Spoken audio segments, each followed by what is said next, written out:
The NBA Gambling Podcast on the Sports Gambling Podcast Network is presented by WynnBET. WynnBET is now live in Arizona, Colorado, Indiana, Louisiana, Massachusetts, Michigan, New Jersey, New York, Tennessee, and Virginia. From boosted same-game parlays to live in-game odds, WynnBET has what you need to win. Bet $100 and get $100 at WynnBET.com or download the WynnBET app and start winning today.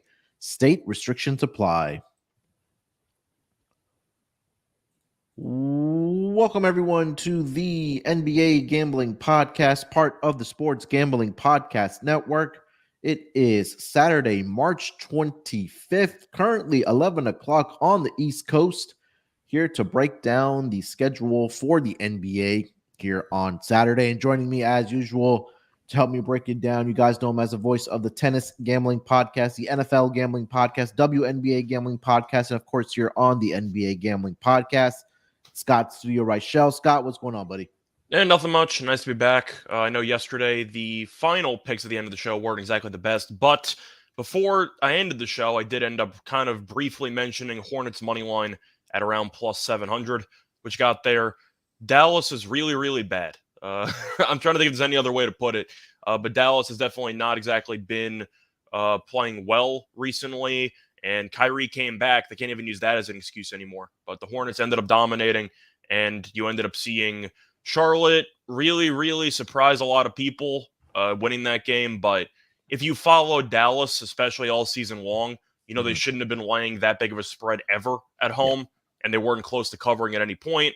That might be the dagger to eliminate them from serious play-in or playoff contention. But can we agree the Kyrie trade for them was a failure? Because I don't know how he's supposed to come back to Dallas next year.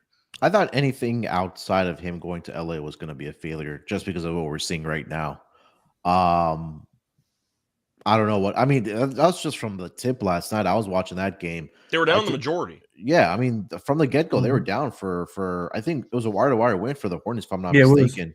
Yep. So, I mean, Luka came out and said after the game that he's frustrated with things beyond the court. I don't know if that has to do with Kyrie or there's some things that's going on in his personal life, whatever the case might be. But right now, they are out of that play-in tournament bracket. Obviously, they could get on a win streak here and try to sneak in. But again, it's not looking very good if you're a Dallas Mavericks fan or for the Dallas Mavericks to even make it into the playoffs this upcoming season. So, yeah, I think you're right that we probably won't see Kyrie back in a Mavericks uniform after this season, which, again, like we talked about during the trade deadline, it's inevitable that I think he just ends up in LA with LeBron, but we'll see what happens in the offseason for Kyrie.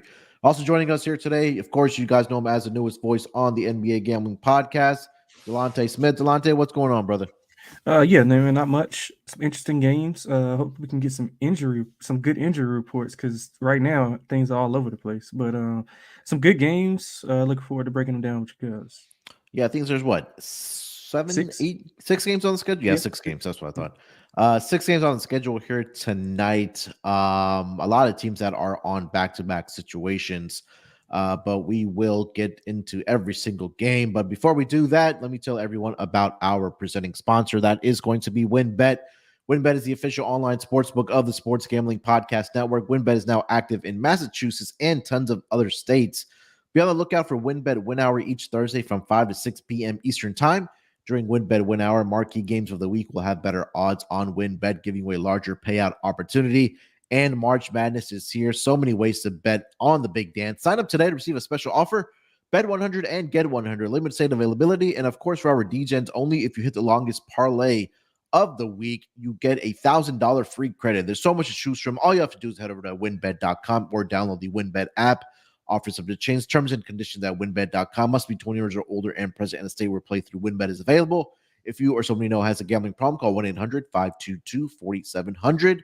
And if you're looking to hang out with Sean and Ryan at Stadium Swim and watch the biggest golf tournament in the world, well, you can win a 3-night stay at Circle Las Vegas. Hang out with the guys. The contest is completely free to enter. Just go to sportsgamblingpodcast.com/golf party. And if you don't win the contest, you can still get a discount on a room using promo code SGP15. My girl KC checking in. It was a pool party indeed last night for the Golden State Warriors. They did get the victory against the Sixers. at home. Yeah, a nice victory there for the Warriors, and a great game for Jordan Poole. Hopefully he can, continue playing the way he did last night for the Warriors. But gentlemen, 6 games on the schedule here tonight. Why don't we just dive right into it with the first game on the schedule? 5:00 Eastern start between the Indiana Pacers and the Atlanta Hawks. Currently, the Hawks are a 9-point favorite. This line opened up at -10, so it's been bet down by 1 point. Total opened up at 239.5. That number's up to 242 now. Looking at the injury report for the Atlanta Hawks, DeAndre Hunter is questionable for the Atlanta Hawks. He's dealing with a left knee contusion. Trae Young is also questionable. He has a left calf contusion. So, again, 2 starters that are questionable here tonight. For the Pacers, they did play yesterday in Boston, so they are on a back-to-back situation. No injury reports submitted for them yet. But they did get blitzed last night by the Boston Celtics. 120-95, I believe, was the final score in that game. Delonte, lead us off. Atlanta laying 9 against the Pacers. Yeah, man. Yeah, it's kind of hard to handicap it with the injury concern. Well, not injury concerns, but injury designations, I should say, with Indianapolis or But I kind of like Indiana here to bounce back. I don't trust Atlanta at home with or without Trae. They're not horrible off back-to-back. Pacers are 7-6 ATS off of back-to-back, so not horrible. The key to getting the victory is probably, or cover, would probably be them getting out and running in transition, because they're first in points per possession in transition.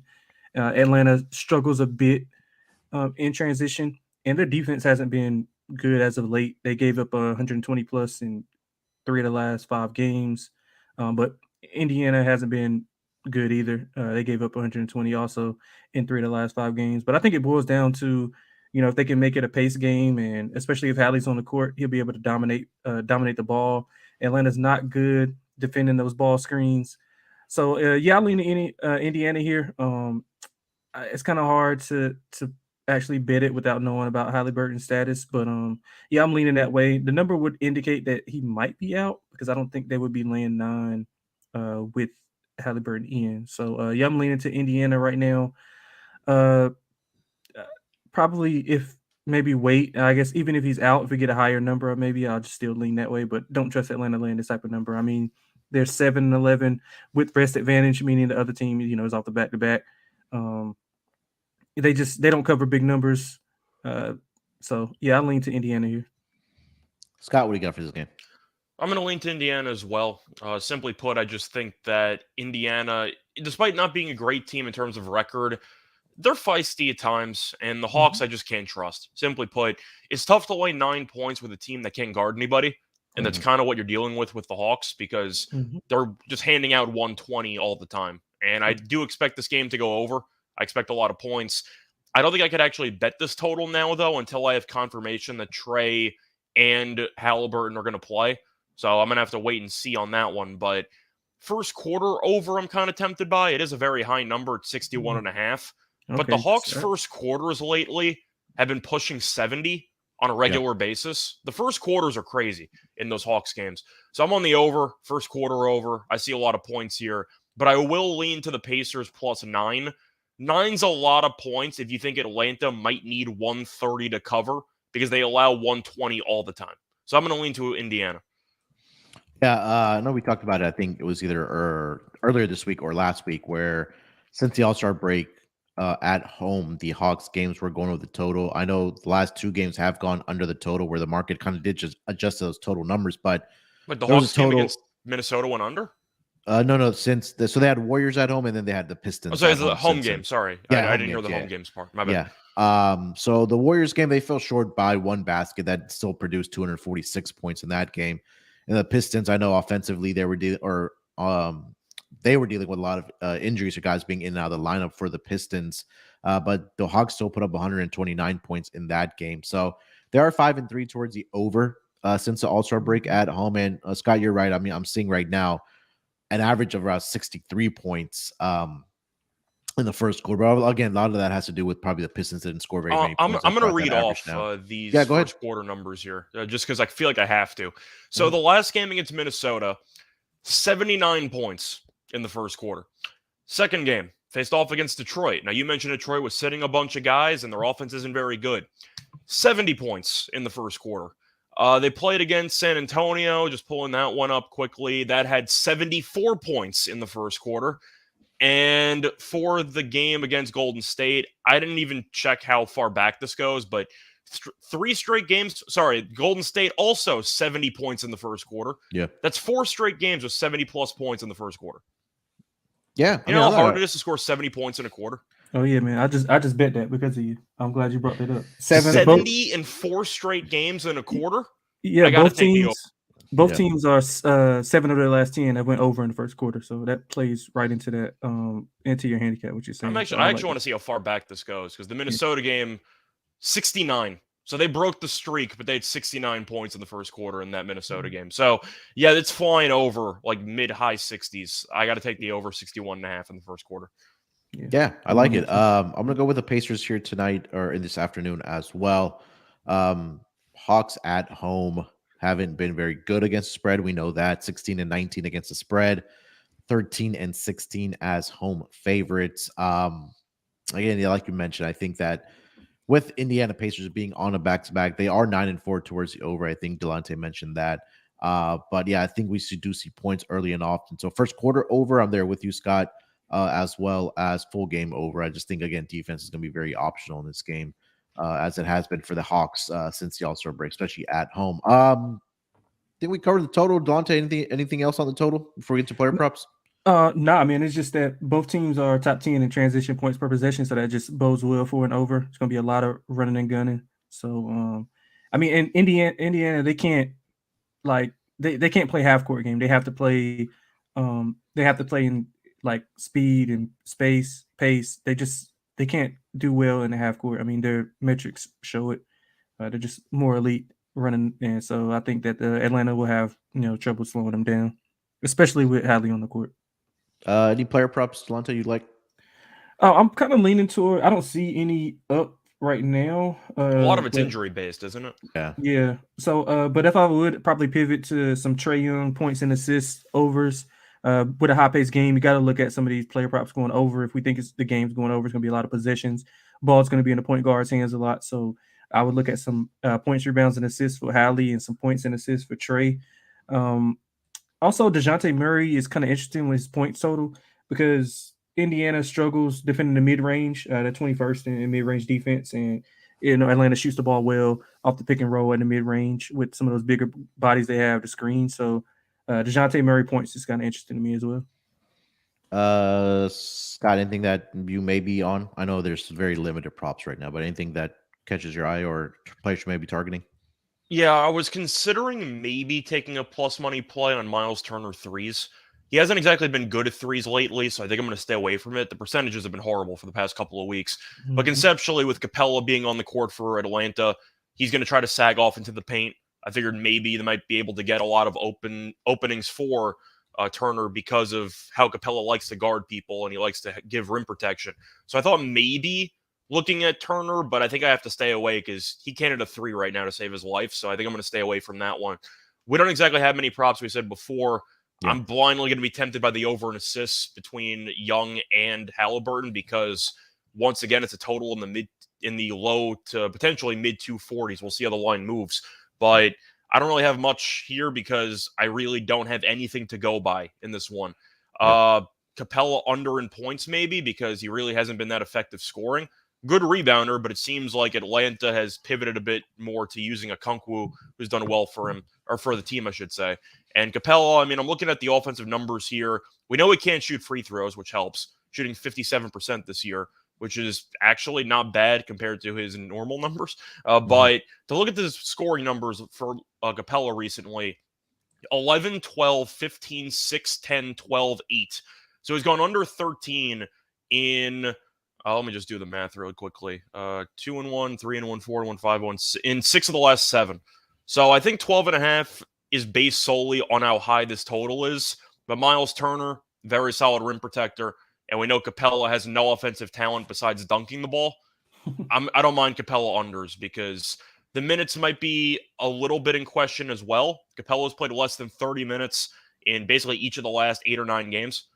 I'm going to lean to Capella under here at 12.5.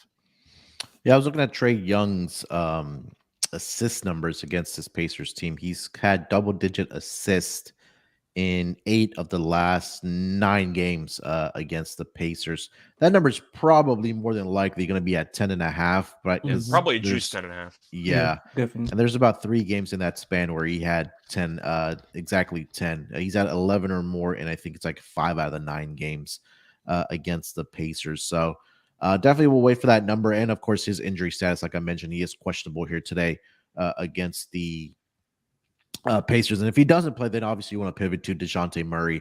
John Collins did kind of catch my eye as well. As far as 3-point shot, if it's at 1.5 for John Collins against the Pacers, he's knocked down at least 2 and 4 out of the last 5 head-to-head matchups. He's also had a couple of 20-point games in there as well. And I know he's been doing pretty well scoring the basketball as of late. 16, 15, 14, and 22 over the last 4 games. And then I did play a rebounds when he played against the Pistons. I think that was at 5.5 with a little bit big on it. But yeah, maybe it's 3-pointers here tonight for John Collins against the Pacers. Guys, got anything else for this game? Nope. Indiana 30 and 24 as a dog ATS. So there we go. All right, guys, before we continue the handicapping for the games here, let me tell everyone about Underdog Fantasy.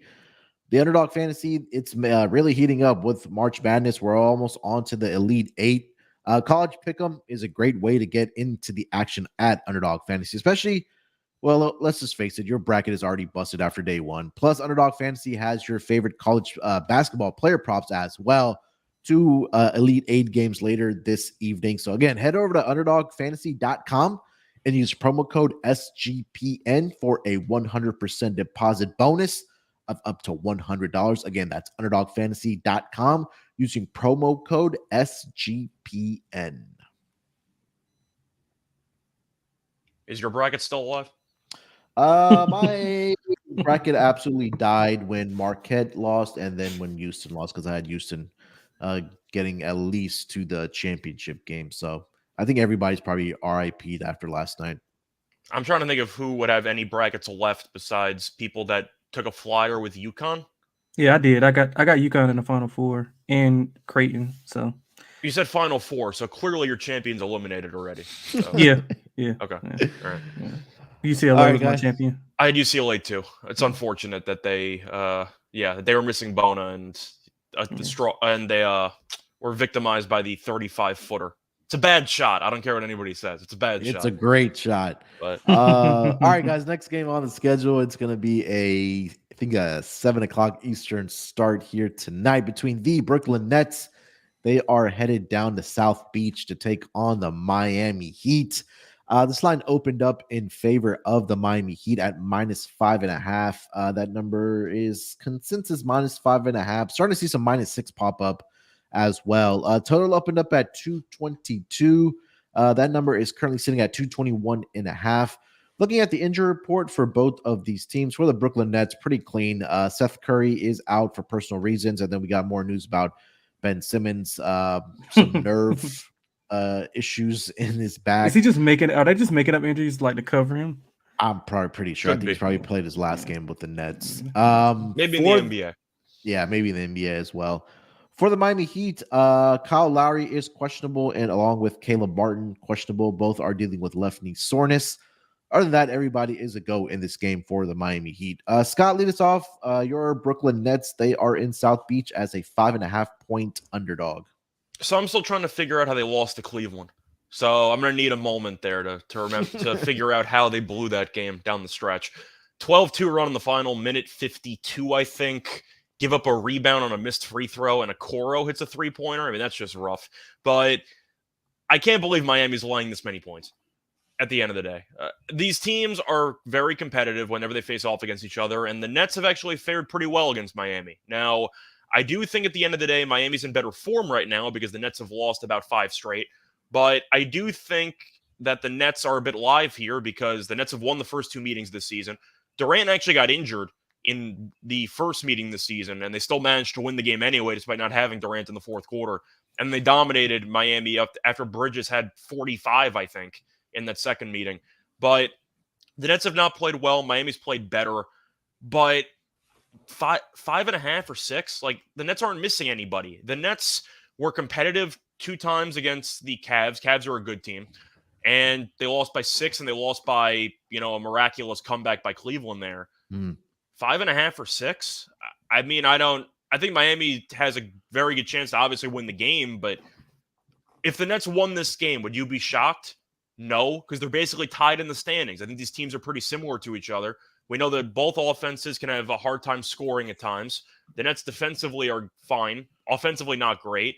In Miami, I mean, unless Butler goes crazy, they don't really have many backup options there. I think Adebayo should have a good game, but he occasionally vanishes, and you kind of want him to do more. I'm going to take the points. I just think that this spread is too high. Miami's been horrible as a favorite, especially at home. And the Nets are a team that, even though they don't have the most talent in the world, they're still feisty. They'll hang in there. I'll lean to the Nets. I think you're going to see a close game. If you like the Heat to cover, just blindly parlay that with like Butler 30-plus points. Because the only way they're going to cover is if Butler goes crazy from the floor. Yeah. I'm going to lean to the Nets. I just think there's too many points. Delonte? Yeah, I'm leaning to Miami. I think it plays out similar to the Cleveland game. I mean, I know the second one was close, but Cleveland pretty much. The first one was a blowout. Yeah, the first one, they came back and almost covered the game. Yeah, so pretty much was wire to wire for. So they're down 20 in that game. Yeah. So I think it plays out similar to something in between the first game and the second game, because I think Miami and Cleveland are, I guess, not far power rating wise. I'm higher on Jimmy Butler. Yeah, I don't think you don't think Cleveland's further ahead? I mean, maybe by a little, but I don't think they're far apart. Like I got them like maybe like 2 spots below, but not by a ton of points. Like on a neutral, well, I mean, obviously they won't play on a neutral, but just like I would favor like Cleveland by like 2 or 3, like at home. I don't think as right now, because Miami has been playing extremely well offensively, which was their problem earlier in the season. Like right now, offensively, they're third in offensive rate in the last 10 games. So some of the things that I've been seeing with them offensively has really like pushed their rating up, just in my opinion, like as far as how they're playing right now. But like, I mean, Brooklyn, like you said, Scott, they lost 5 straight, 1 and 4 ATS in that span. Like they struggle rebounding, which Bam should have a field day. They're 25th in offensive rating in the last 10 games. So not a lot of offense there. And I mean, they couldn't do much on the Cleveland defense. I think Miami's defense is a notch below, but still at an elite level. I know that Miami struggles at home, 12-23 or 12-24 and 2 ATS at home, 19-33 and 3 is a favorite. But I like the matchup. I just think that it plays out similar to what the Cavs game did. I gotta see more from Brooklyn. I mean, they're fighting. At least they're not just giving up. But I think Miami is, the way they've been playing offensively just coincides better with them defensively. So I think they have a good game plan here, and it's a game that they gotta kind of win. I mean, they're still in that play-in scenario. So I think Butler, like you said, kind of need to win, to be honest. Yeah, but I mean, I think Brooklyn's reeling a little bit more than Miami is. So, but I mean, still, motivation is still gonna be there for both teams. You're right. So. I lean to Miami. I think they'll win by 7 or 8. Yeah, I think it's a spot where I'm gonna take the Heat in the first quarter. Just get in and get out with my money. Since the All-Star break, especially on the road, the Brooklyn Nets have been getting outscored around an average of 9 points in that first quarter in road games. They're giving up around 34.4 points in that first quarter to the opposition in those road games, and only scoring 25.2. In that span on the road after the All-Star break are the Nets giving up. So, and it seems like they're not giving up, right? Like Delonte just mentioned, like they're still fighting in that second half, because you kind of look at the numbers, they're outscoring their opponents by around 5 to 6 points in that third quarter are the Nets. So they're not laying down, but I think they're getting off the slow start. So I think that's where the Heat can take advantage at home. So I'm going with the Nets the Heat in the first quarter, -2 full game. I would probably lean with the Nets as well. We talked about it all throughout the season, how the Miami Heat, they win games at home, but they're not covering the number. So I could see easily where they win this game by 3 or 4 points, and the Nets they fall short, but they still do cover the number here. So first quarter for me for sure for the Miami Heat on their on the spread, and team total as well over 29.5 for the Miami Heat. Heat last 5 games at home 1-1 against the spread in that first quarter. So Miami Heat for me in the first quarter. Go over to the total here, Scott. Any thoughts on the total 221.5? So normally you'd think under because it should be a playoff atmosphere and both teams defensively are pretty good. But the last meeting they played ended up landing 221, even though Bridges had roughly 45 points. I think I have to lean to the under in this one, the more that I think about it. Bridges went nuclear for 45, and the game still went under this number. Miami offensively has been better lately, but it's mostly just Jimmy Butler going crazy. I don't think they've really changed anything with the offensive system. It just seems like Butler has kind of turned his level up a notch, and he's kind of taking over games more. So I'm going to lean under. I still don't like the Nets offense at the moment. Now, it was fine against Cleveland in the second game, but still, there's too many lulls that you see with this offense because even late in games, Dinwiddie, he's a fine player. He thinks he's so much better than he is, and he tries to isolate, and he fails all the time late in Dylan games. Brooks syndrome? It is no, because Brooks doesn't dribble that much. Brooks is more of a heat check 3-point guy. Dinwiddie's more of a I have to drain the clock for 20 seconds and then get past this guy before taking a contested one-legged floater layup. And that's kind of what Dinwiddie does. And it's not good offense late in games. It's why the Nets have kind of lost some games down the stretch. I think Bridges should get the ball pretty much every time late in games based on how he's played with the team. But the point is, I'm going to lean under. I think you'll get at least one really ugly quarter between these teams. And I think one of these offenses, probably the Nets, are going to struggle here just based on what we're expecting to be a defensive battle between two playoff play-in teams. If this is not a playoff atmosphere with like a couple weeks to go in the season, I don't know what is, because this is kind of what exactly you're looking for. And Miami's lost the first 2 games to the Nets this season. It's a very important game for both teams, but Miami really can't afford to get swept by a team that it's competing with for the final spot out of the play-in. I'm going to go with the under. I see an ugly battle, kind of like the first meeting this season, where both teams barely got to 100. I'm on the under. Delonte? Yeah, I'm with Scott. I think it plays out exactly like he said. The Nets have been struggling offensively, so I don't think they find any success here against a good defense. While the Heat defense well, the Heat offense has been playing well. Like Scott said, man, it's going to be a good playoff atmosphere. So I don't look for either team to, score over 110, 115. So I like the under a lot also. I think we'll see points early, and then I think it kind of levels off in the second half. And that's where I think the defenses do show up. So yeah, I'll lean with the under with you guys as well. Any player props you guys are looking at, Scott? Anything for player props? So Butler historically has been awful against the Nets when it comes to scoring. And I'll go through the numbers here. 13, 26, 7. Somehow it's 7 points in a game. 13, 17, 16.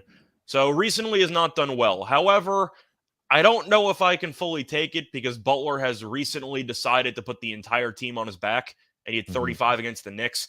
So I'm not sure if I actually want to go with a Butler under, or if I think he's just going to walk into 30 because the team's going to need him to. I like Adebayo's matchup in this game, just because I do think that the Nets, despite liking Claxton as a player, he still gives up a ton of weight and size.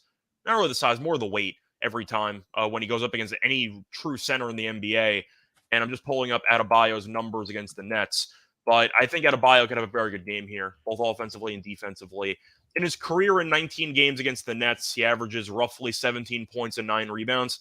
But the last couple of games against the Nets, 24, 13, and 6, 10, 8, and 2, 14, 6, and 2. So those aren't great. But 13, 11, and 6, 19, 14, and 4, 24, and 9, 21, 15, and 5, 26, 10, and 5, 41, 5, and 9. I think Adebayo is going to have a good game here. Probably somewhere along the lines of like 22 and 12, if I had to guess. But the issue with the Nets and their lack of front court depth, they've started giving Sharp more minutes because they really don't have a backup center. And if Claxton gets into foul trouble at all, the team's absolutely screwed. So I'm going to lean to Adebayo. He's going to do a lot of damage in the pick and pop game for mid-range. He's also capable of using his quickness and strength to potentially bully some smaller centers with, that potential mismatch. I like Adebayo over. His points are around 20.5, which is kind of where I think he's going to end up, but I think he'll probably go over. But Adebayo rebounds is 9.5, and it's like minus 105 to the over. I like the over. I think he's going to end up getting double-digit rebounds. All right, Delonte. Yeah, just to expand on what Scott said, I like his points, rebounds, and assists over 32.5. He's over in 3 of the last 4 games. I think this is a good matchup for him. We all know Brooklyn's a horrible at rebounding, bottom 3 and rebound percentage. He had 20-plus points in 3 of the last 4 games. And, his rebounds it's been pretty effective and steady. So basically, Mobley, Porter Jr., and Sabonis all dominated the Brooklyn front line. I think Sabonis had 21 rebounds, if I'm not mistaken. Mobley had a big second game. He had a decent first game. I think he had 19-7 in that first matchup, but he exploded in that second game. So I see Bam having similar success, like from a matchup perspective as those guys. So now, of course, he doesn't shoot it like Porter Jr., but Sabonis and Mobley similar game-wise. So I like him over 32.5 points, rebounds, and assists. Hero over 2.5 threes. I probably want to just buy it to 3 because I think it's at minus 125, 130 right now. If that's too much juice for you, I would just buy it to 3 and get a little bit better price. Brooklyn 29th in 3-point percentage defense, and Heroes hit this in 3 straight. The volume will be there. He's averaging 8 a game, 8 in the last 5. So I think he'll be there with the volume, and I think he'll get some open looks also off the dribbling kick. So I like Hero over 2.5 threes. Yeah, I like that call as well. Tyler Hero on his threes. And then I was going to mention Bam as well, but I'm not going to regurgitate everything Scott said. I think it's a great matchup for him here tonight against the Brooklyn Nets. So, yeah, Bam and Tyler Hero were my 2 guys I was going to mention as well. All right, let's get over to the next game of the night, gentlemen. It's going to be a battle between 2 former MVPs. We have the Milwaukee Bucks. They are headed to the Mile High City in a back-to-back situation to take on the Denver Nuggets. This line opened up in favor of the Denver Nuggets at minus 2.5. The number has pretty much stayed the course at minus 2.5. Total opened up at 235. That's been bet up to 236.5. Looking at the injury report for the Denver Nuggets, pretty clean injury report.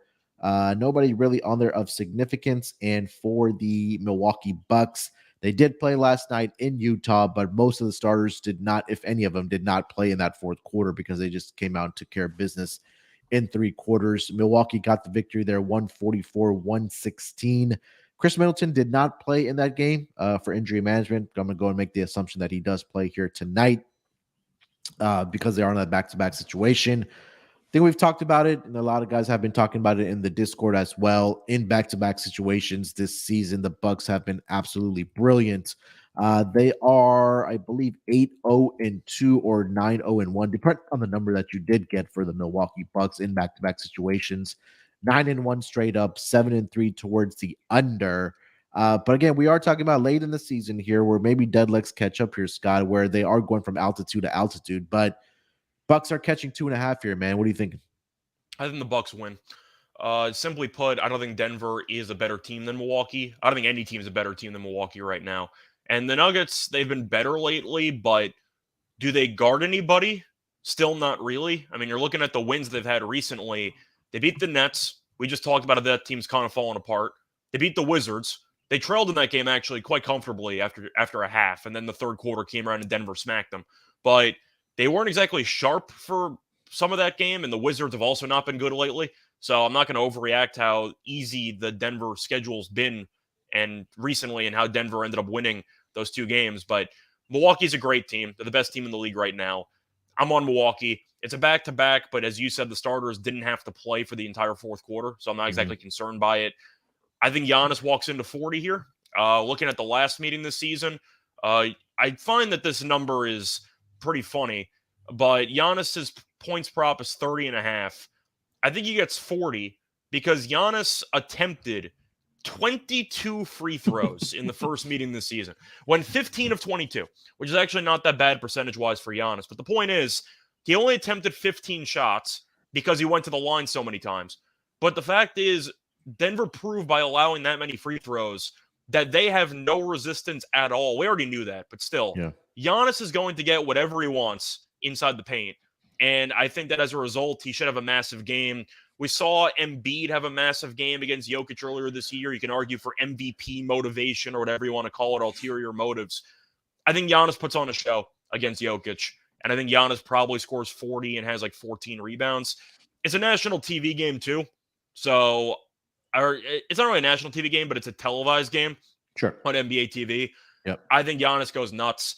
Giannis has killed me, though, when I've been backing him to go crazy in some games. Yesterday, as an example, I had him triple-double at 13-1. He grabbed 6 rebounds. Thanks a lot for that. But, yeah, I'm going to go with Giannis to have a massive game here. I got to check what the price is on 40-plus points. But once again, 22 free throws. If they just give him the ball and let him be a freight train for 35 minutes or so, he's going to score 40.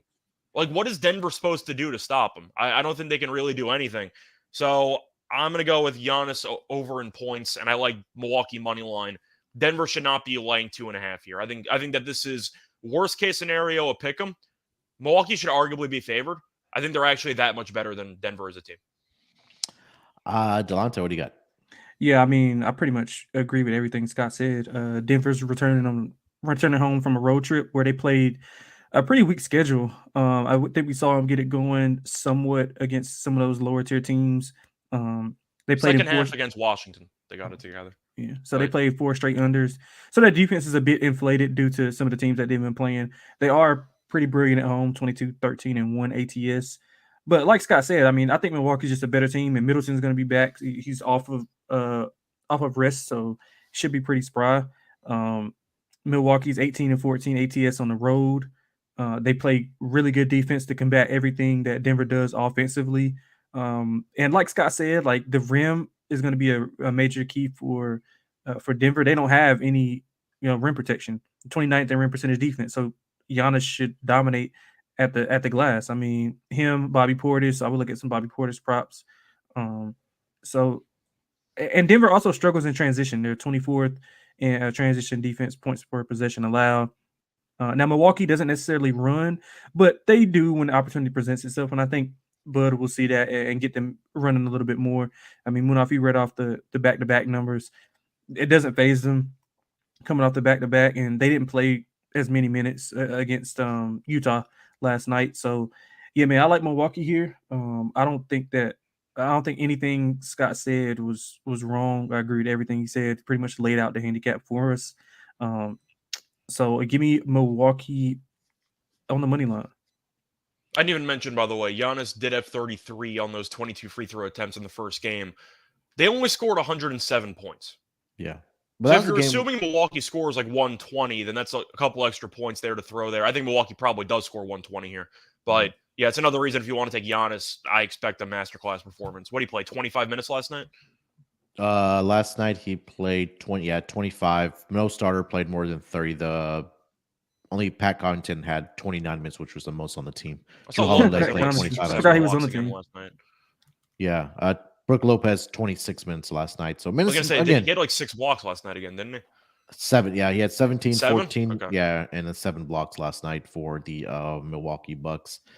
Yeah, I mean, I like the Bucks here as well. It's just simple that they've been really good on back-to-back situations as well. I think that Scott said that Giannis is probably going to put on a performance going up against Jokic here tonight. I think that their guys will get into foul trouble. We saw that in the first matchup against the Denver Nuggets on their home floor, where he did, like Scott mentioned, had 22 free throw attempts.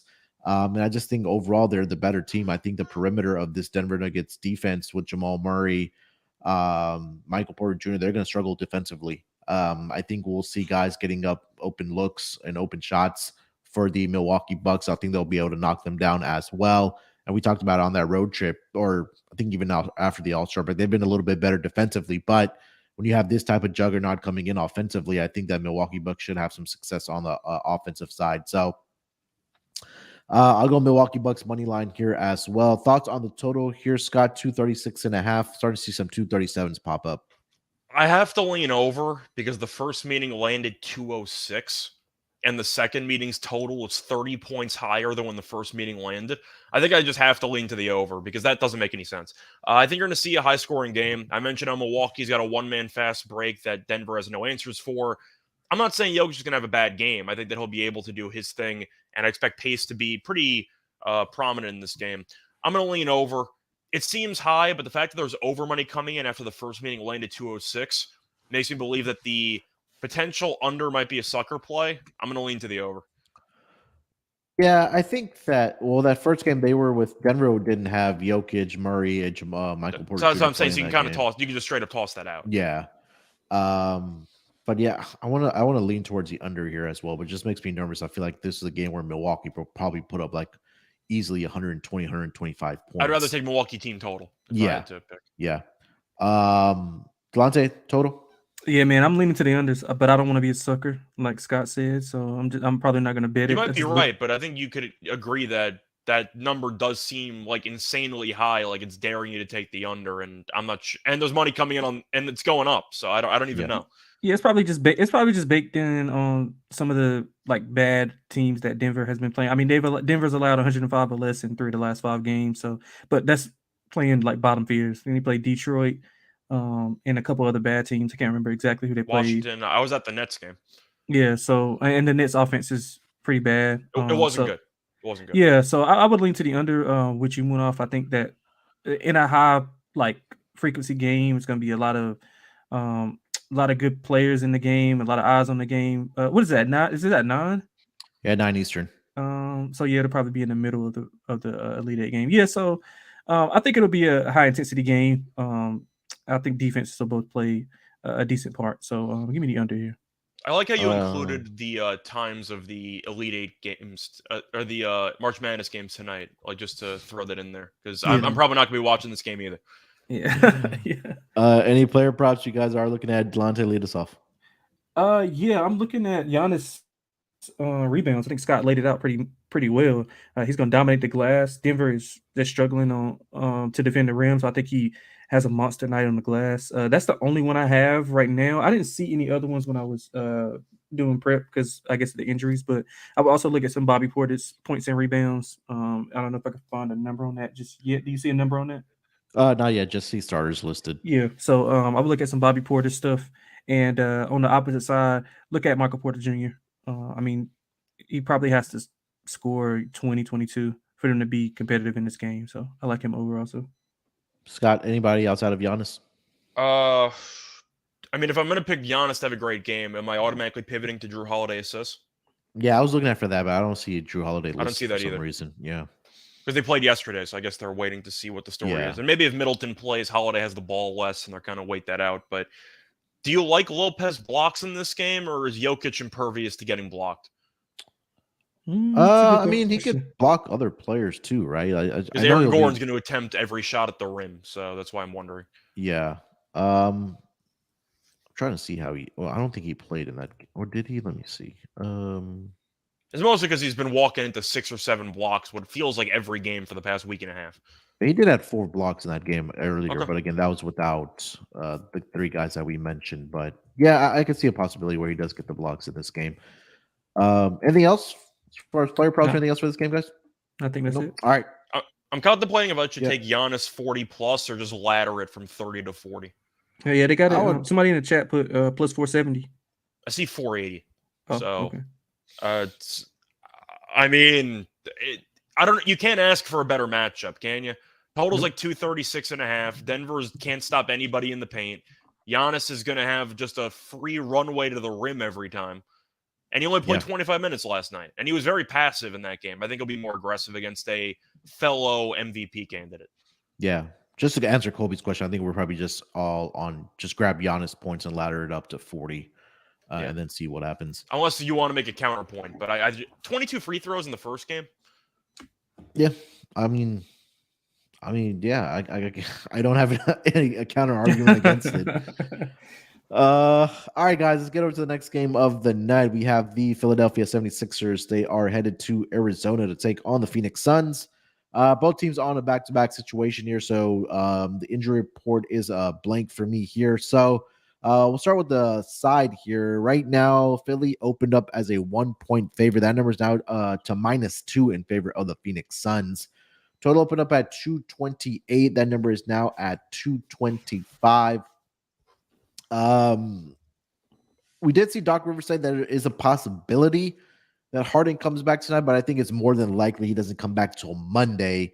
Embiid did have a huge game last night against the Golden State Warriors, where they did fall short in that game. Warriors got the victory, 120 to 112. Like I said, Embiid in that game, 46 points, had 9 rebounds and 8 assists.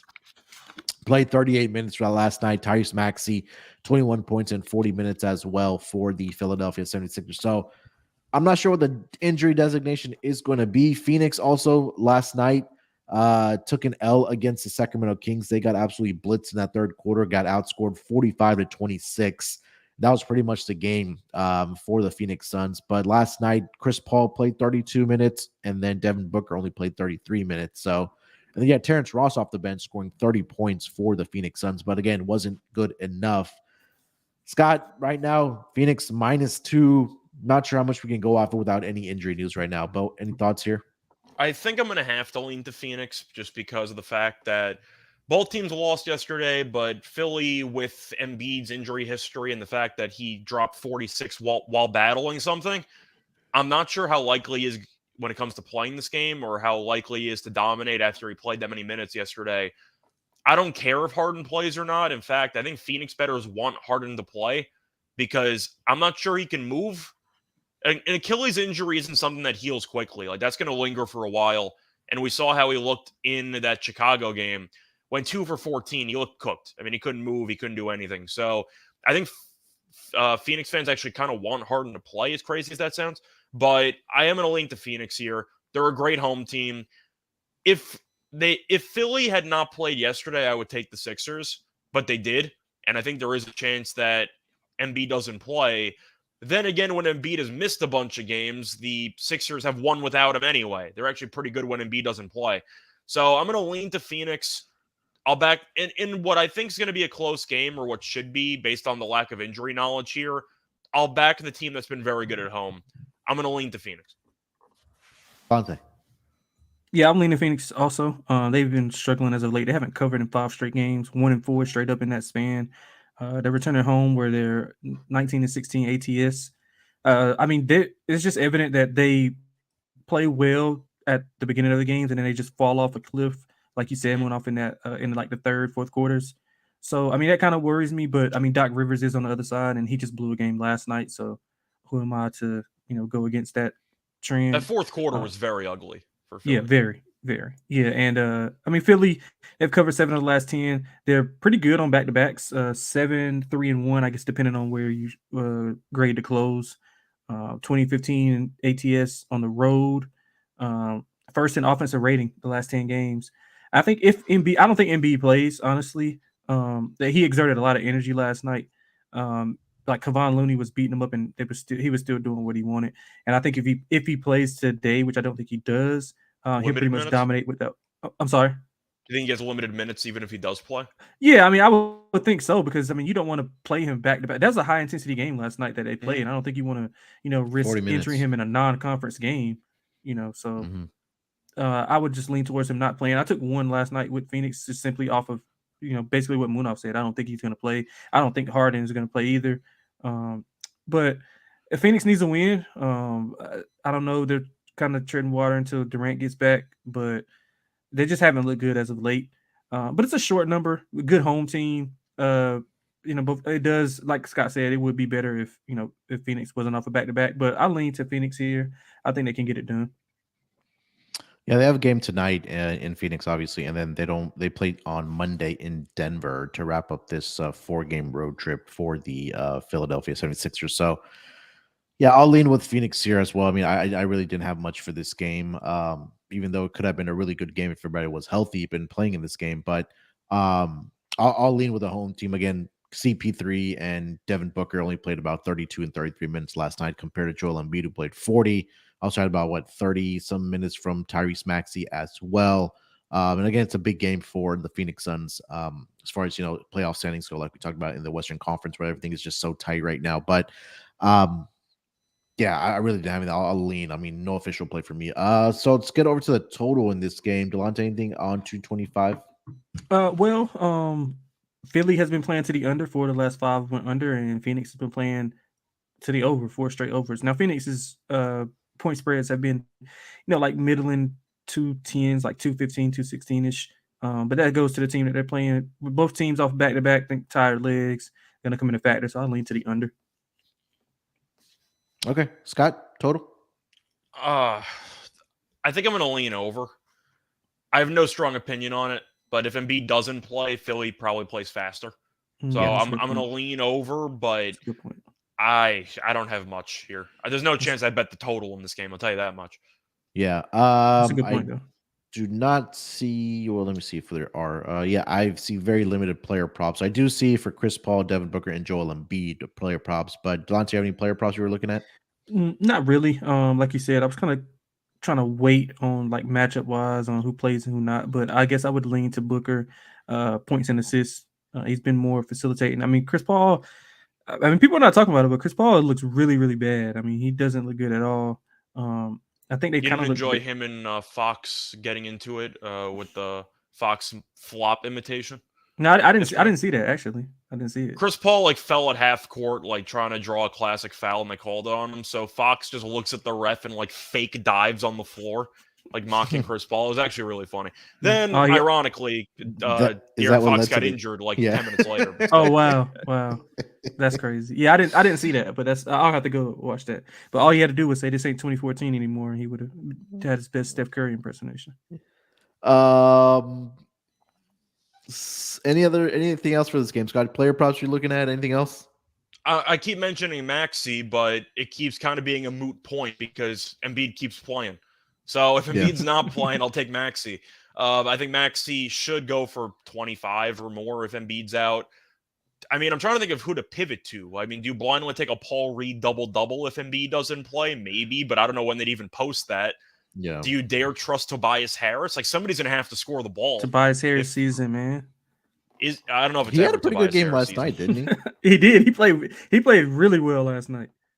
Let me see his numbers from last night. He played really well. He was hitting big shots down the stretch. The shots were so big they still lost the game. But no, he was very good. He went 10 of 12. Yeah, 10 to 23.6. Yeah, he was very good. But that's what I'm saying. Do you maybe consider taking a Tobias 20-plus point game if Embiid's out? Maybe. I mean, somebody's going to have to shoot. Yeah. Yeah, it would probably be him. Maybe Milton? I don't know. We've seen flashes of him when Harden's been out. DeAnthony Milton. Okay. They got both, right? Yeah, they got both. That's why it's confusing because they got Shake Milton and they got DeAnthony Melton. Yeah, DeAnthony. But Embiid has really dominated against the Suns in his career. Just going to look at the game. Ayton guarding him. Ayton's got to be miserable. Ayton's out though. Ayton's out. No. I'm saying historically, since you're mentioning how good Embiid is, we roast Embiid. We roast Ayton for being soft all the time. Yeah, that's got to be a miserable matchup having to deal with Embiid every time. Biyombo's a bigger body, but I mean, he's not really a good player. He's just a big body. And John Glendale's going to get put in the rim, so I don't know what they're supposed to do if Embiid plays in this game. 33 or more points in 7 straight matchups against the Suns. Right now, I see his points prop at 34.5 for Joel Embiid. All right, guys, 2 games left on the board. Let's go through it. The Utah Jazz, they are in Sacramento here tonight to take on the Kings. Currently, this line opened up in favor of the Sacramento Kings at -9. That number's now been bet down to updated number right now is at -7.5. Total opened up at 241.5. The number's currently at 237.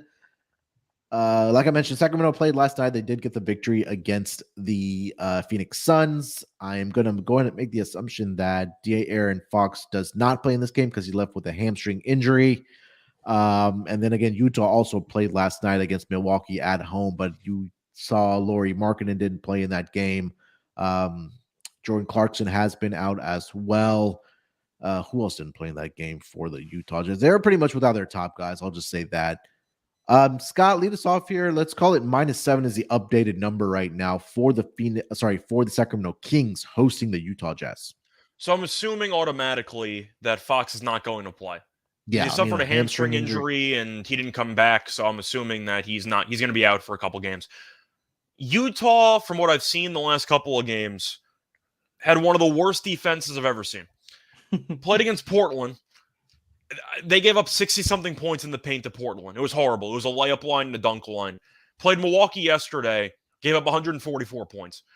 Utah, this season, has been one of the best and most profitable underdog teams in the league. Then we saw them yesterday get run out by 28 points. Utah can't guard anyone. And the funny part about trying to watch or listen to local broadcasts, because you're trying to find games at the last minute, you hear how biased the announcers are for teams. Utah's announcer keeps talking about how Utah uses a matchup zone to switch some things up and to try to give offense a different look. It's a free dunk every time they use a matchup zone. They're giving up wide open shots every time they play a zone, and the announcers keep talking about how it's a good thing they switch to a zone. It's really funny. They can't guard anybody. I'm on the Kings team total over. They might score 140 points. But Utah has been a good team as a dog this season. But from what I've seen with the effort the last couple of games, I think that it looks like a punting effort. Like it's that bad how they've played lately. I think they might roll over.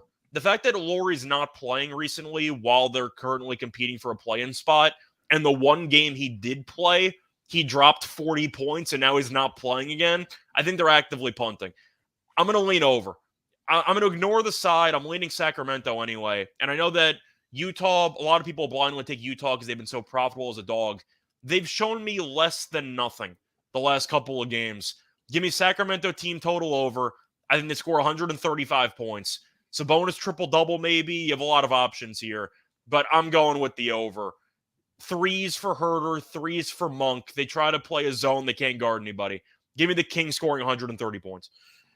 Delonte, what do you got? Damn, I can't follow that up. That was a passionate, great handicap right there. I just Something watched personal happened with Utah Jazz and Scott. I don't know. We'll find out. Yeah, man. I had them against Portland, -3.5. Oh, okay. And they lost outright, even though Markkanen scored 40 points. Yeah, I mean, like Scott said, I mean, I'm not sure how interested they are in winning. I mean, are they tanking? Like, why is Markkanen not playing? He scored 40 points, and they're just not playing him again. Yeah. And it's not like they're like far out. I mean, they're right in the thick of things. So you would think they would want to put those guys in position to at least play some, meaningful basketball and not have the rest. Now, I don't know the injury status or if they're actually injured. I don't watch much of Utah. But I think they're more interested in developing their younger core, seeing what they have, see what they can keep around and put with those draft picks. I mean, I don't think I have to expand on anything else. I'm on Sacramento team total also. Utah's allowed 120 plus in the last 3 games. People look at the ATS numbers and probably going to bet them blindly, like Scott said. But even without Fox, I think it's a decent matchup for the Kings. They've covered 6 of the last 10. But the Kings also, struggled defensively, allowed 125 plus in last 3 games. They have to get out run in transition to top 5 offense, points per possession in transition, while Utah is bottom 3 in defending transition. So it's gonna be an up and down game, and I think that bodes well for Sacramento. So give me Sacramento team total over 122.5, and I'll lean to the over also, just so we can go ahead and knock it out all in one spiel. Yeah, I'm right there with you. I'm not going to regurgitate everything. It's Kings team total over and Kings for me as well. Player props, Delonte, anything you're looking at? No, I don't have anything for this game. Yeah, I didn't see anything listed either. Scott, anything? Herter threes. I saw Grayson Allen at 14 points in like the first 6 minutes of the game last night because they keep trying to play zone. Yeah. And once again, Herter, yeah, he came back yesterday. He played yesterday. Okay. He was incredible. Okay. He was really, really good yesterday. So he's been good fine. all month. Yeah, maybe Monk threes, but I've seen Utah play the last couple of games. They are handing out wide open 3-pointers all the time. I got to take the 3-point guys there. If Fox is out, I was trying to think of what else to take, because Sabonis has not had much success against Utah because they play the zone a little bit. They still have, of course, one of the best rim protectors in the league in Walker Kessler kind of roaming. So I don't know if it's a great matchup for Sabonis, but I maybe wouldn't mind the assists on Sabonis by himself because he's going to sit in the middle of the zone. He'll try to pick it apart. So maybe a Sabonis assists if you want to just ignore the points and rebounds part of it. But I'm really just looking at the 3-point shooters for Sacramento because, once again, Utah, if you just look at the highlights, there's wide open guys at the 3-point line every possession. Yeah. I'll keep back in the 3-point shooters. Maybe Keegan Murray, but I saw he got injured in yesterday's game. I'm not sure what his status is going to be for this one, but I'm blindly taking Sacramento 3-point guys over. Yeah, I mean, I have to really see the injury report for both teams, but I think you probably want to target 3-point shooters in this game, at least for the Sacramento Kings. Whether it's even Harrison Barnes can knock it down as well. Yeah. I mean, if you look at Harrison Barnes, Malik Monk coming off the bench as well, Davion Mitchell if he gets to start, if De'Aaron Fox is not playing here tonight. So, definitely wait for that injury report. All right, guys, last game on the schedule. We got the New Orleans Pelicans. They are in LA here tonight to take on the Clippers. This line opened up in favor of the Clippers at -5. It's pretty much stayed at -5. Total opened up at 224.5. That number is now dropped to 223.5. Looking at the injury report for both of these teams, for the New Orleans Pelicans, the usual suspects are out. Trey Murphy is questionable here tonight with a left great toe irritation is the official classification on the injury report. Is that like turf toe without the turf? Possibly. I don't know. Okay. Yeah. That's the first time I've ever seen that. Trey Murphy. Trey Murphy. Oh, Trey. Okay, Trey. And then for the Clippers, we know Paul George obviously is out for about 2 to 3 weeks at minimum. And then Norman Powell continues to be out as well. Let's start with the side here. Scott, why don't you lead us off? -5 right now for the Clippers hosting the Pelicans. So I think I'm going to lean Clippers here, and I've given the Clippers a hard time all season long, rightfully so, because they're 39-35, and I believe they had the highest win total in the entire Western Conference. But I think I'm going to lean Clippers because even though New Orleans has won 3 straight games, you beat Houston, you beat San Antonio, and you beat Charlotte. Congrats. That doesn't mean anything to me. I don't know how I'm supposed to have any real takeaways from that. Clippers had a nice win against OKC. Really just a random no-show by OKC after they had a close loss to they ended up beating the Clippers the day before. Then Paul George got ruled out, and they ended up smacking him the game after. Yeah, but I'm going to lean to the Clippers here. I just think that Kawhi is going to do his thing. I'm not sure New Orleans can stop him. Nobody can really stop Kawhi right now. I think that Zubac can match up with Valanciunas relatively evenly, so I think that'll be a battle in itself. But Ingram was really good last game. I believe he had a triple-double last time, but I don't think he's going to – what? In 3 quarters. I think he had it in 3 quarters. I don't think he's ever had 10 assists in 3 quarters his entire career. I don't see that happening again. But I'm going to lean to the Clippers here. I think that even though Paul George being out, it sounds like a big deal, it actually frees up more shots for Kawhi. And I think you want Kawhi shooting it more than anybody else on the team. And Westbrook's been good, even with a bigger role with this team. I don't trust him late in games, but I think he's got a decent matchup here since New Orleans' front court defense, or backcourt defense, I should say, isn't that great. So I'm going to go with the Clippers here at home. New Orleans, they've won 3 straight. Congratulations. You beat arguably the 3 worst teams in the league, or 3 of the worst 5 teams in the league. I'm going to go with the Clippers here. I think they get it done. Delonte, what do you got? Yeah, so let me add. So I'm not on neutral, but I guess on the neutral floor, who is like high? Who's rated higher? Is the Pelicans or the Thunder? Who you would favor? I'm assuming the Thunder, obviously. The Thunder are at least competing for a play-in spot. New Orleans isn't even in the play-in right now. Right. So are they in the play-in right now? No, right? No, they're not far away.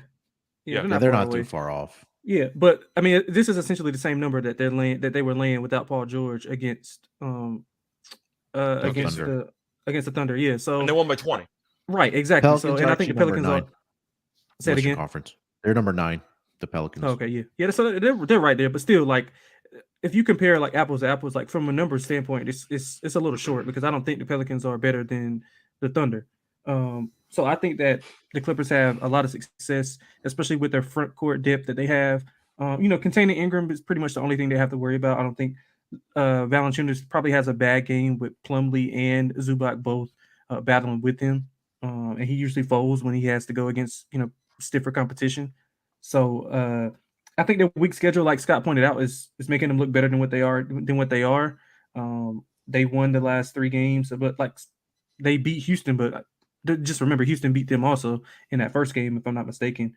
They're 14-22-1 ATS on the road, 14-21-1, 14-21-1, just depending on how many, just what number you got. So they can't defend the rim, so Kawhi should have a free pass to the basket.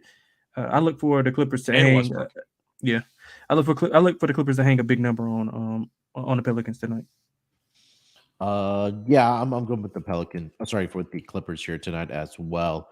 I mean, Scott said like you have more shots that open up with Paul George being missing. I think you want Kawhi Leonard taking those shots. But again, I think that right now, like Scott mentioned as well, is that the Pelicans just haven't really beat anybody of a quality opponent or a team that's above average over the past, I don't know how many months or how many since the All-Star break, at least we can say that. But I actually want to look up their last good win. And I didn't even mention New Orleans is 12-24 straight up on the road. But yeah, I actually want to see how long ago it was since they beat somebody. Because even going back, they beat Portland, they beat Dallas, they beat Portland again, they beat the Thunder, they beat the Hawks. Okay, so they beat the Kings by 32. that was now, like I got to see how long ago that game was, but it might have February been 5th. over a month ago. They've been February beating up on 5th. bad teams, but they're awful against teams with a pulse.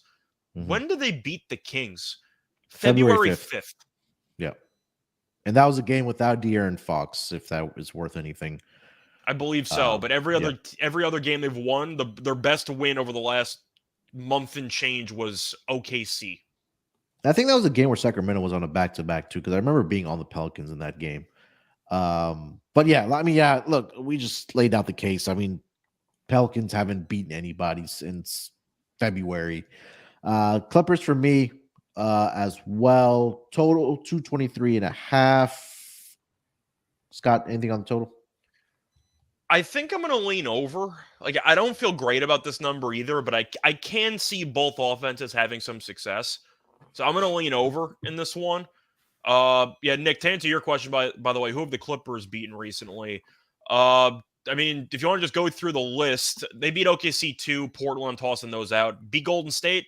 I know I'm low on Golden State. A lot of people still like Golden State. Beat them. Beat the Knicks. I mean, the Knicks have been a good team. They're going to miss the play-in because they're actually too good for the play-in this year. But they won that game by 11. Beat Memphis by 6. Like, Clippers have beaten some teams over the last couple of weeks, at least comparatively speaking to New Orleans. But Definitely. yeah, I'm going to lean to the over. I don't feel great about it, but I could see both teams having moments offensively. Delonte, total. Yeah, slight disagreement from me. I like the under. 73% of the Clippers home games have went under. And 8 of the last 10 have went under for the Pelicans. They struggle offensively. They play better offensively at home, and they still put up only like 108, 110, occasionally 115. So I think the Clippers have the wings and the depth to combat some of the things that they have to cut off some driving lanes. Without Troy Murphy, you're kind of leaning on like what Herb Jones, not really a scorer. So I think Brandon Ingram has a lot on his shoulders today, and I don't think he bodes well against the Clippers defense. So I like the under here. The Clippers got me on their under. I think they went over by like a half point and then a full point in like 2 of the last 3 games. I think it was 219. They hit 220. Then it was 219.5, and they hit 220 again. So I'm gonna try it one more time. Under 223.5. Yeah, I'm gonna go under here as well.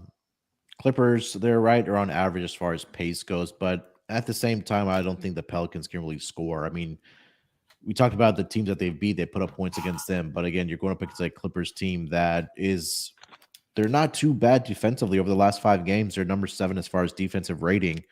And again, they're playing at a slow pace as well. Pelicans, as far as pace, they are number 22 over the last 5 games. So one team that's right around league average as far as pace, and then one that's well below league average. Pelicans at number 22 as far as pace. So, and then defensively, the Pelicans they're actually number 2 over the last 5 games. So 2 teams in the top 10 as far as defensive rating goes over the last 5 games. But I think that I do like the under in this game as well. Player props, you guys looking at Delonte, anything? I'm looking at Brandon Ingram assists. He's had 6 or more in 7 of the last 8. He had 5 or more in basically 8 of the last 8. He's been a lot better facilitator. Has anybody seen CJ McCollum at all? I haven't seen him like do anything. Do you mean props or do you mean noticed him on the court? Yeah, that was going to be my first question. Both. Props, I do see 20.5 for points. Yeah, I go under that. He hasn't been playing. Now, you mentioned seeing him on the court. Is it a coincidence you haven't noticed him and they've won 3 straight? Maybe that's a good point. Maybe because they're putting the ball in Ingram's hands more and letting him facilitate. So I like Ingram over assists. I'm gonna probably keep betting this until the NBA season's over. Westbrook under 17.5 points. Don't care that he went over last game. Look at his game log. It's horrible. So give me under his 17.5. Just book me in for that even when I'm not on the show. Scott Munaf, y'all just hold me down. Westbrook under 17.5 points. Every game. All right, so lock for Delonte today. No, I'm just kidding. Scott, what do you got for player props? I mean, we talked about Kawhi. It's at 27.5. I think he walks into 30 and change. Mm-hmm.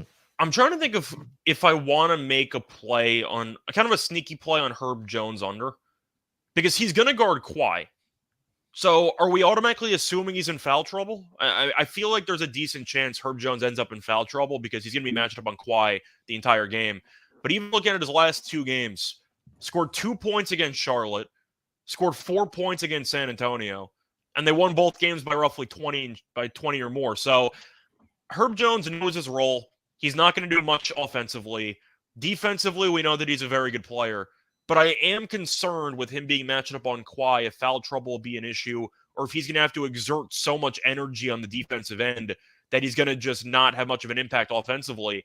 And I got to look at the shot attempts recently for Herb Jones. Attempted 5 shots against Charlotte, attempted 4 shots against San Antonio. He hasn't made a free throw in each of the last 2 games. He barely gets to the line anyway. I think I'm going to look at Herb Jones under 8.5, because if he ends up with 2 quick fouls because Kawhi does some veteran move and draws 1 or 2, I wouldn't be surprised. I don't mind Herb Jones under. A lot of energy goes into guarding Kawhi every possession. Yeah, I think you probably just got to blindly take Kawhi's over points without Paul George. I mean, I mentioned it on the last pod. It's pretty much the offense is Kawhi Leonard, and you're hoping somebody else steps up for them on any given night now. So anything that's always under 30.5 or at 30.5 or below, I'm taking the over for Paul George. For Kawhi Leonard here tonight against the Pelicans and going forward. I think that's it for the game, guys. Anything else? Huh? Will he walk in the arena with his San Diego State jersey on? They won last night, right? So, yeah. Yep. Man, I don't know, man. He's boring. Dude. He's boring, man. I don't think so. Kawhi's going to walk out of the parking lot out of his 1990 Chevy or whatever car he's driving. Ford Explorer. Full-on Aztec jersey. No, I don't think he's going to. I think most people would. Kawhi's going to walk in some random polo. Like a 2-button polo, like he's just ready for work. It depends on the personality. I don't see Kawhi being the kind of guy that would wear like a college jersey. Just not his speed, in my opinion. You think he even knows that San Diego State is in the tournament? He probably doesn't. I think he does. I think he definitely pays attention to that stuff. I just don't think he ever displays that publicly. But it is kind of weird that he is the same exact fashion designer as Tim Duncan. You know? They worked together in San Antonio. Maybe that's what I'm saying. I think that's what I think that's what rubbed off on Kawhi. It was Tim Duncan's fashion sense.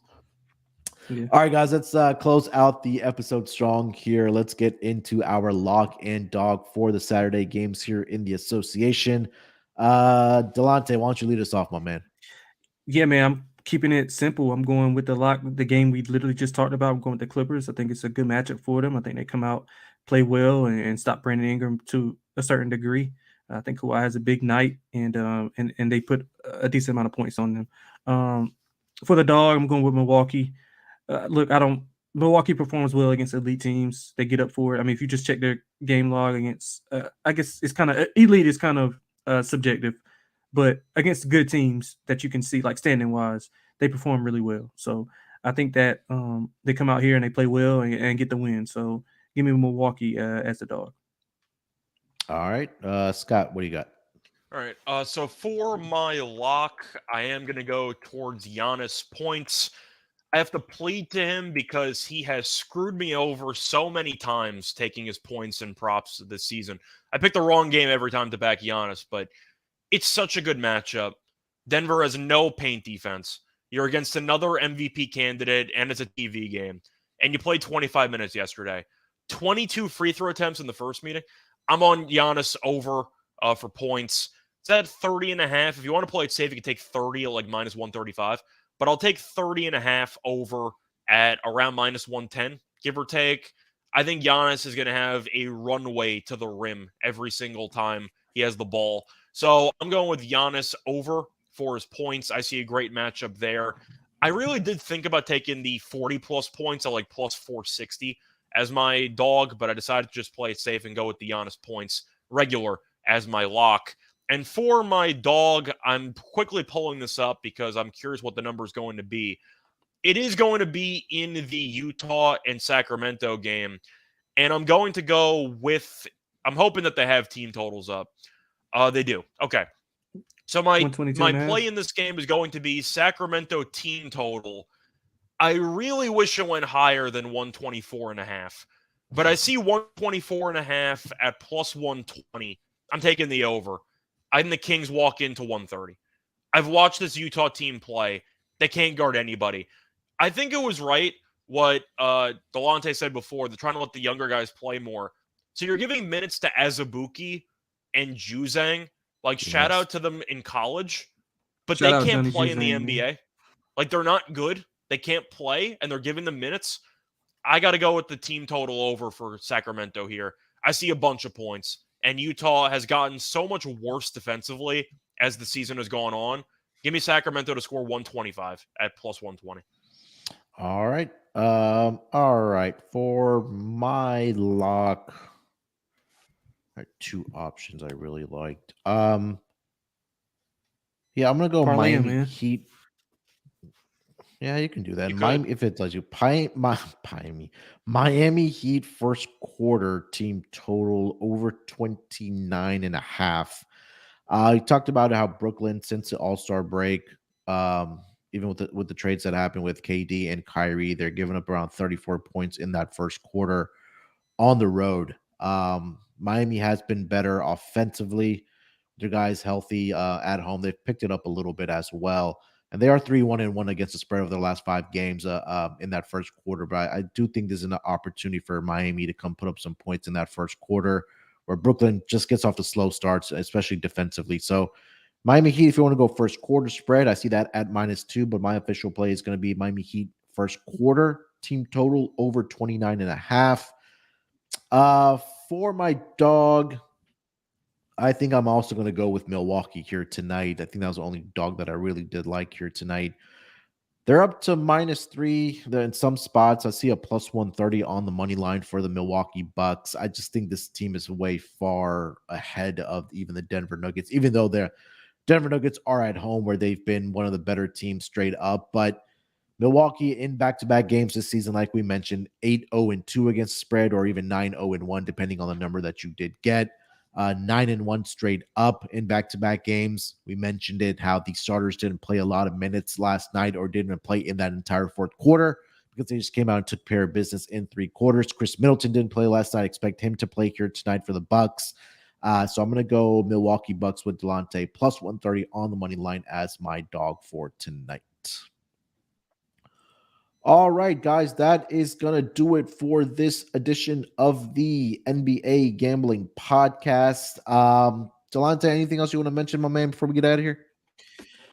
Not much, man. Good luck to everybody. Thanks for all the reviews. That really appreciate that. So if you haven't, try to leave us one if you can. And me and Terrell, I think, will be back tomorrow, if I'm not mistaken. So good luck to everybody tonight. Yep. Scott, anything else? Yeah, for future reference, Delonte, we can't give them credit for reviews because we have to keep roasting them for not leaving reviews. That's kind of how we're using negative, reverse psychology going on. So I don't know if we can, but thank you if you actually did leave a review. Appreciate it. But overall, you can find me on Twitter, Reichel Radio. You can find me also on the tennis podcast. I'll be recording an episode later. Besides that, college basketball action should be a lot of fun tonight. I like Kansas State tonight. We'll see what happens. It's a pretty short number. It's dangerously short, but I thought about going to the game, actually, because it's at MSG. So maybe I'll end up going. We'll see. But, yeah, I'm rooting for Norwell, and I'm rooting for Kansas State. What do you think sounds better as a nickname, by the way? Tang Gang or Wu-Tang Clan? Tang Gang. I came up with both there, so I I'm like kind of both. wondering what I sounds like better, both. but I'm all on board. I think he's a great coach. Yeah, like I like both. Kansas State tonight too as well. Damn, they're gonna lose because I like them too.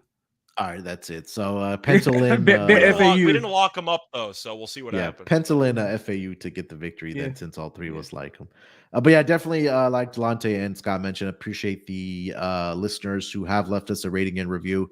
I'll shut those out on Monday's pod.